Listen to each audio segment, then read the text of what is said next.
Assalamualaikum warahmatullahi wabarakatuh.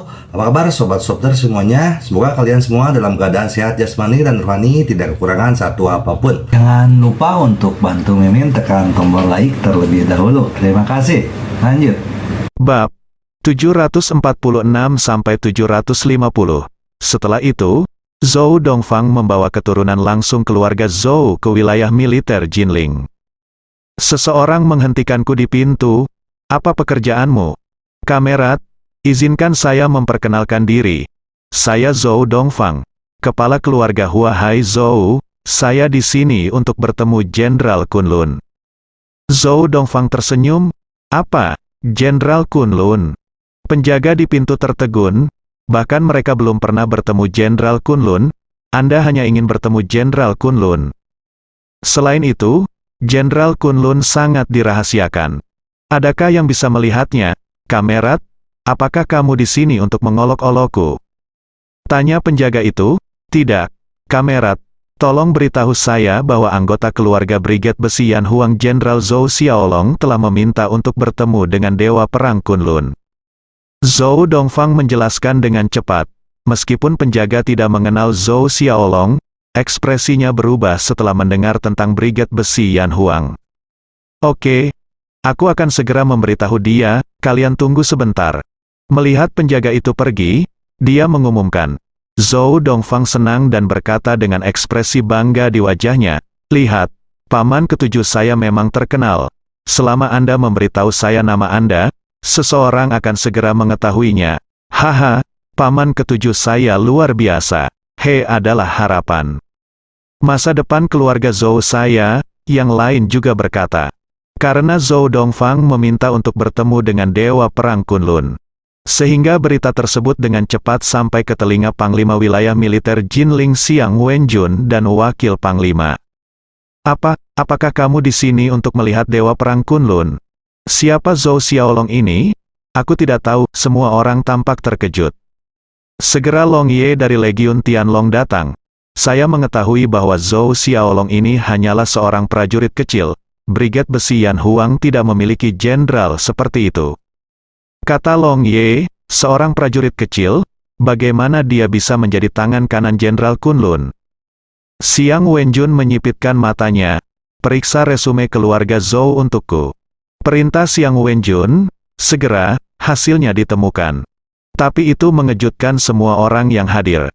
Zhou Dongfang adalah kakek dari Dewa Perang Kunlun. Setelah berita itu keluar, ekspresi Xiang Wenjun dan yang lainnya berubah drastis. Mereka tidak tahu tentang hubungan antara Ye Junlin dan keluarga Zhou. Cepat dan undang Tuan Zhou masuk. Lupakan, saya sendiri yang akan pergi dan mengundangnya. Panglima tertinggi Xiang Wenjun bergegas ke gerbang wilayah militer bersama sekelompok orang. Halo Tuan Zhou, saya Xiang Wenjun, Panglima Daerah Militer Jinling. Silakan masuk dengan cepat. Ketika Xiang Wenjun dan yang lainnya mengungkapkan identitas mereka dan mengundang keluarga Zhou ke wilayah militer dengan antusias.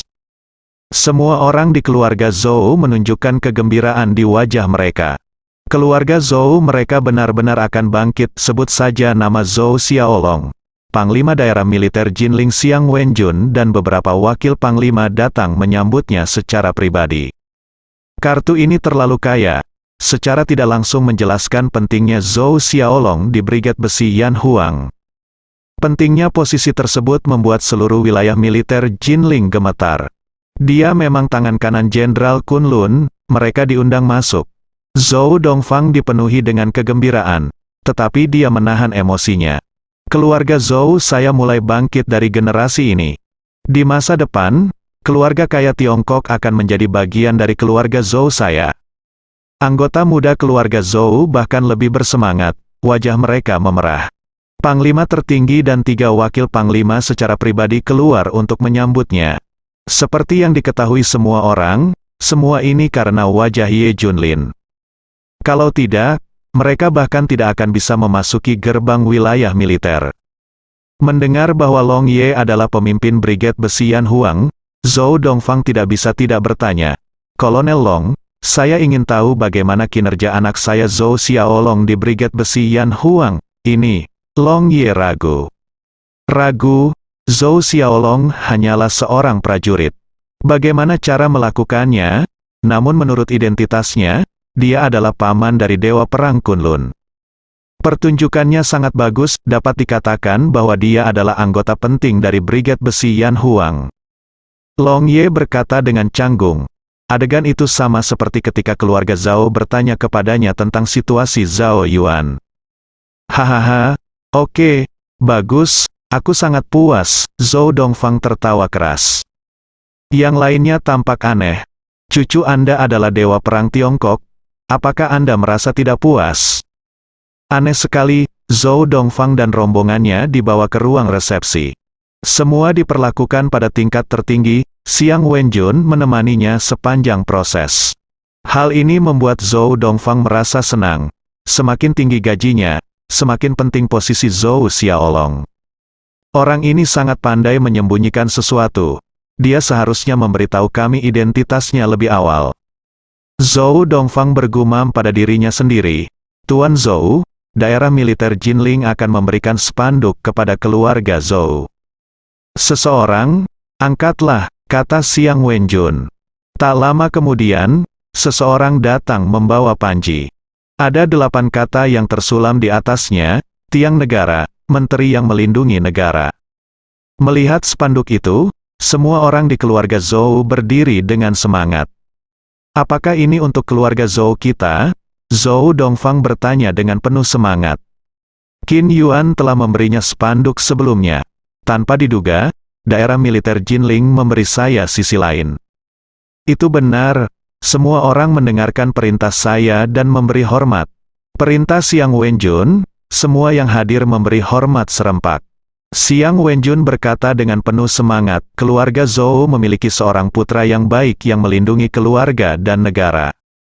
Haha, terima kasih keluarga Zhou, saya memiliki seorang menteri yang melindungi negara, saya sangat bangga padanya. Zhou Timur tertawa, yang lainnya juga sangat bersemangat. Di dalam keluarga, ada seorang menteri yang melindungi negara. Dengan cara ini, status keluarga Zhou di masa depan akan sangat berbeda. Ia bahkan dapat menyerang keluarga-keluarga terkemuka di Huahai. Hanya saja orang yang dipahami Zhou Dongfang dan orang yang dibicarakan Xiang Wenjun bukanlah orang yang sama-sama sekali. Xiang Wenjun memberikan spanduk itu kepada keluarga Zhou karena Ye Junlin. Keluarga Zhou mengira spanduk itu diberikan karena Zhou Xiaolong. Tapi ada satu hasil, kedua belah pihak senang. Xiang Wenjun bahkan berjanji, mulai sekarang, jika keluarga Zhou ada urusan, saya bisa memberi Anda perintah apapun. Hebat, hebat sekali. Zhou Dongfang sudah membayangkan adegan keluarga Zhou mencapai puncak Huahai. Meski terkejut, Zhou Dongfang tidak melupakan tujuan datang ke sini. Dia tersenyum dan bertanya, Komandan Xiang, apakah Jenderal Kunlun ada di sini? Izinkan saya bertanya. Xiang Wenjun keluar dan memanggil Ye Junlin. Baru saat itulah saya menyadari bahwa itu adalah kesalahpahaman total. Ye Junlin sama sekali tidak mengenali keluarga ini. Xiang Wenjun tampak malu, seharusnya sudah memikirkannya lebih awal. Jika kedua belah pihak saling mengenal, mengapa Zhou Dongfang datang ke sini untuk mencari Ye Junlin? Kemudian spanduk itu baru saja diberikan, dan Anda tidak bisa mendapatkannya kembali. Keluarkan mereka dari sini, ini adalah kata-kata terakhir Ye Junlin. Tapi Xiang Wenjun pasti tidak bisa mengatakan itu pada Zhou Dongfang dan yang lainnya. Ngomong-ngomong, Tuan Zhou, Jenderal Kunlun tidak ada di sini untuk saat ini, dan kami tidak berhak mengetahui keberadaannya. Saya akan memberitahu Anda kapan dia datang lagi nanti, kata Xiang Wenjun dengan bijaksana. Oke, keluarga Zhou tidak menyesal tidak melihat Ye Junlin. Karena hari ini adalah hari yang bermanfaat, pelajari lebih lanjut tentang status Zhou Xiaolong. Hahaha, keluarga Zhouku pasti akan berjalan menyamping di Huahai mulai sekarang. Kata Zhou Dongfang penuh semangat. Anggota keluarga Zhou lainnya bahkan lebih senang lagi. Terutama Zhou Qianlong dan Zhou Wei. Mereka semua adalah anggota Partai Pangeran Huahai. Statusnya dianggap rata-rata, namun setelah menjalin hubungan ini, Zhou Qianlong tidak puas dengan statusnya saat ini. Yang diinginkannya adalah status tertinggi di antara para pangeran, yaitu gelar pangeran. Menjadi bos pesta pangeran, haha, keluarga Zhou saya benar-benar merupakan berkah tersembunyi. Saya pikir saya akan dipermainkan sampai mati oleh Panglima Perang Sang Kun, tetapi saya tidak berharap untuk mencapai status saya saat ini. Sekarang, Panglima Perang Sang Kun masih berani membuat keributan. Aku akan membunuhnya, Zhou Xiaokun dan yang lainnya berkata dengan liar. Untungnya, keluarga kami tidak mengizinkan orang berpangkat rendah seperti Ye Junlin masuk. Kalau tidak, kelas kami akan diturunkan olehnya. Zhou Wei menghela nafas, Zhou Dongfang memelototinya dan berkata, jangan menyebut nama orang ini di hadapanku di masa depan. Dia tidak layak untuk dibicarakan oleh kita, apalagi dengan status kita saat ini. Dia bahkan lebih tidak layak menjadi cucuku. Saat ini, bayangan itu benar-benar muncul. Tuan, tolong jangan katakan hal seperti ini di masa depan. Shadow khawatir. Jika orang-orang Dewa Perang Kunlun mendengar ini, itu akan menjadi masalah besar. Hah, bayangan? Apa maksudmu? Zhou Dongfang bertanya ragu. Saya yakin fakta bahwa Tuan Ye adalah cucu Anda tidak dapat diubah. Akan lebih baik jika Anda tidak banyak bicara di masa depan. Ini akan baik untuk Anda dan keluarga Zhou, kata Shadow. Bayangan? Apakah kamu mengatakan sesuatu? Dan aku merasa kamu telah berubah. Kamu tidak seperti ini sebelumnya. Kamu bahkan tidak dapat berbicara beberapa patah kata pun. Ada apa denganmu? Zhou Dongfang memperhatikan sesuatu yang tidak biasa. Bagaimana dia tahu bahwa Shadow sudah mengetahui fakta bahwa Ye Junlin adalah Dewa Perang Kunlun? Aku berkata terlalu banyak, kata Shadow segera. Dia sebenarnya memberi isyarat. Itu tergantung apakah Zhou Dongfang bisa mengerti. Tanpa diduga, Zhou Dongfang sama sekali tidak menganggap serius Ye Junlin. Sama sekali tidak menganggapnya serius. Keluarga Zhou kembali ke Huahai dengan sikap terkenal kali ini. Sunroof mobil pertama dibuka, dan dua orang secara khusus memegang dua spanduk untuk menunjukkan identitas keluarga Zhou. Keluarga Zhou tidak berani mengincar Ye Junlin untuk saat ini karena kekhawatiran mereka. Li Ziran sangat sibuk sekarang. Pertama, proyek 50 miliar dilaksanakan. Baru-baru ini Dongtian Group merilis film besar yang dibintangi oleh Zheng Zihan. Memecahkan rekor lagi dan memecahkan rekor klik terus-menerus. Hanya dalam 3 hari, jumlahnya melebihi 1 miliar. Hal ini dianggap sebagai mitos dalam industri. Li Ziran sedang sibuk di kantor ketika Fang Ziqing masuk. Hah, apa ini? Fang Ziqing melihat kotak hijau tua di atas meja, dan dia tidak bisa menahan diri untuk tidak mengambilnya. Bolehkah saya melihatnya? Oke. Setelah Fang Ziqing membukanya, dia melihat medali emas dan merasa penasaran. Apa maksud Raja Barat? Mungkinkah itu Raja Zona Perang Barat? Baru-baru ini, ada berita di mana-mana tentang kekalahan tentara macan di zona Perang Barat. Dan siapa yang memimpin dalam mengalahkannya, adalah Raja Barat. Fang Ziqing berkata dengan santai. Wu Xiao di sebelahnya ketakutan. Fang Ziqing menebaknya dengan benar. Akankah identitas Anda terungkap sekarang? Li Ziran mengangkat kepalanya dan tersenyum. Ini adalah hadiah pernikahan yang diberikan kepadaku oleh saudara baikku Junlin. Aku juga tidak tahu apa maksud Raja Barat. Li Ziran juga mengetahui berita tentang zona Perang Barat. Tapi dia tidak akan pernah mengira bahwa Qin Yuan adalah Raja Perang Barat. Karena Ye Junlin sedang minum dengan Qin Yuan malam itu, pertempuran dimulai pada tengah malam. Bagaimana ini bisa terjadi? Qin Yuan tidak bisa berteleportasi. Oh, teman Ye Junlin, bukan itu masalahnya, kata Fang Ziqing tanpa sadar. Temanku Ye Junlin, itu pasti tidak ada hubungannya dengan zona Perang Barat. Paling-paling, itu di penjara. Li Ziran juga tersenyum dan berkata, Wu Xiao sama sepertimu, dia hampir menganggap teman-temannya di Junlin sebagai semacam pemimpin. Tidak. Saya hampir berpikir bahwa sepotong emas benar-benar merupakan simbol Raja Barat. Kata Fang Ziqing, dia melemparkan medali itu ke atas meja. Wu Xiao tersentak melihat pemandangan itu. Bagaimana ini bisa menjadi emas? Ini adalah stempel jenderal untuk 1 juta tentara di zona teater barat. Selama Li Ziran memegang medali ini dan mengangkat tangannya, jutaan tentara dari wilayah barat akan segera datang untuk melindunginya. Wu Xiao tidak bisa tidak mengingatkan, Tuan Li, lebih baik simpan kotak ini dengan benar, akan buruk jika hilang, kata-kata. Wu Xiao menarik perhatian Li Ziran dan Fang Ziqing. Wu Xiao, apa maksudmu? Apakah kotak ini memiliki arti khusus? Li Ziran bertanya, mengingat kembali saat dia bertemu Qin Yuan hari itu. Wu Xiao bertingkah tidak normal, bahkan Li Ziran merasa ada yang salah dengan Wu Xiao.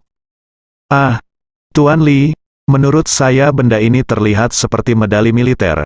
Saya memiliki perasaan khusus saat melihatnya, dan saya ingin melindunginya, itu. Wu Xiao berbohong dengan cepat, itu bisa dimengerti. Saya akan menyimpan kotak ini dengan aman dan menguncinya di brankas. Li Ziran tersenyum, Wu Xiao menghela nafas lega. Pada saat ini, Li Ziran memandang Fang Ziqing dan tersenyum dan berkata, kamu ada hubungannya denganku, kan? Iya. Bukankah film besar perusahaanmu baru-baru ini memecahkan rekor lagi? Tidak. Huafeng Entertainment, yang teratas perusahaan hiburan di Huahai, datang ke sini secara khusus. Mari kita belajar dari pengalaman. Tim mereka akan tiba pada sore hari. Jika Anda menerimanya dengan baik, kami mungkin akan menjalin kerjasama di masa depan, kata Fang Ziqing. Oke, tidak masalah. Serahkan padaku, kebetulan aku punya waktu. Li Ziran memberi isyarat oke. Huafeng Entertainment adalah salah satu dari 3 perusahaan hiburan terkemuka di Tiongkok. Selebriti influencernya semuanya adalah nama besar kelas 1. Jangan lihat momentum perkembangan pesat grup Dongtian sekarang. Tapi hanya Zheng Zihan yang benar-benar bisa memanfaatkannya. Jalan yang harus ditempuh masih panjang. Ada manfaat besar belajar dari perusahaan hiburan sebesar itu. Li Ziran sengaja menunda semua jadwalnya dan datang menunggu. Sore harinya, 3 mobil dan 4 mobil pengasuh berhenti di depan gedung Yunting Group. Tim Huafeng Entertainment ada di sini. Yang mengejutkan Li Ziran adalah Zhang Shougang, ketua Huafeng Entertainment, secara pribadi memimpin tim. Hal ini dianggap sangat penting. Li Ziran secara pribadi memimpin tim untuk menyambutnya. Ye Junlin sedang tidur dan terbangun oleh suara itu. Apa yang terjadi? Ye Junlin bertanya tidak puas. Wu Shen tersenyum dan berkata, Saudara Ye, Huafeng Entertainment telah mengorganisir sebuah grup untuk mengunjungi Dongtian, dan banyak bintang besar serta selebritas internet telah datang. Semua orang telah pergi untuk melihat keindahannya. Apakah Anda ingin pergi dan melihat mereka? Ketika saya mendengarnya, itu adalah selebriti internet, Ye Junlin langsung kehilangan minat. Namun jika itu bisa menguntungkan karir istri Anda, biarkan saja. Kali ini, Huafeng Entertainment dimobilisasi sepenuhnya. Tidak hanya tim manajemen yang dipimpin oleh Zhang Shougang yang datang, 7 atau 8 orang datang, tetapi semua selebritis terbesar dan selebriti internet datang, totalnya 18. Bintang-bintangnya cukup bergaya, tapi selebriti internet sebenarnya melakukan streaming langsung dan merekam semuanya. Termasuk situasi internal Yunting Group, DEL, semuanya disiarkan langsung. Wu Shen tidak tahan lagi. Bagaimanapun, ini melibatkan urusan internal perusahaan, dan banyak di antaranya bersifat rahasia. Bagaimana bisa disiarkan langsung? Wu Shen dan mereka berdua segera bergegas maju. Halo? Perusahaan Yunting Group tidak mengizinkan siaran langsung, mohon bekerja sama dengan saya. Terima kasih, kata Wu Shen. Namun para selebritis internet ini mengabaikannya dan terus melakukan siaran langsung. Wu Shen tidak punya pilihan selain mengingatkannya lagi. Halo, siaran langsung tidak diperbolehkan di sini. Tolong hentikan, apa yang kamu lakukan penjaga keamanan bau? Di mana aturan bahwa siaran langsung tidak diperbolehkan di sini? Bersambung.